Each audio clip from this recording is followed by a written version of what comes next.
નમસ્કાર, આપ જોઈ રહ્યા છો સંદેશ ન્યૂઝ અને આપની સાથે હું છું લખમા। બુલેટિનની શરૂઆત કરીએ। અમદાવાદમાં ઇન્કમ ટેક્સનું ઓપરેશન વટવાની કેમિકલ કંપનીમાં આઈટી દ્વારા દરોડા પાડવામાં આવ્યા છે। કંપની સાથે સંકળાયેલા 20 સ્થળો પર પણ આઈટી વિભાગ દ્વારા દરોડા પાડવામાં આવ્યા છે। સર્ચ કરવામાં આવી રહ્યું છે। મોટી કર ચોરીની આશંકા અત્યારે સેવાઈ રહી છે। સંવાદદાતા પ્રતિક અમારી સાથે જોડાઈ ગયા છે। પ્રતિક, શું છે સંપૂર્ણ વિગતો આ મુદ્દે?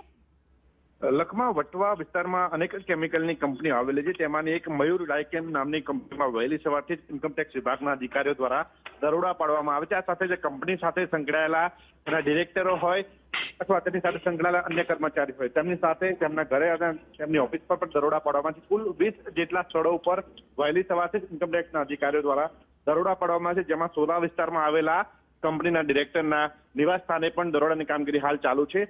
એવી આશંકા છે કે આ કંપની દ્વારા મોટા પ્રમાણમાં કેમિકલ છે તે સપ્લાય કર્યું છે, પરંતુ તેનો હિસાબ છે તે ચોપડે દર્શાવ્યો નથી, તેનો ટેક્સ નથી ચૂકવ્યો અને આ જ કારણથી હાલ દરોડાની કામગીરી કરવામાં આવી છે, જેમાં ડિજિટલ પુરાવા તેમજ દસ્તાવેજો છે તે જપ્ત કરવામાં આવી રહ્યા છે। જી, આભાર પ્રતિક।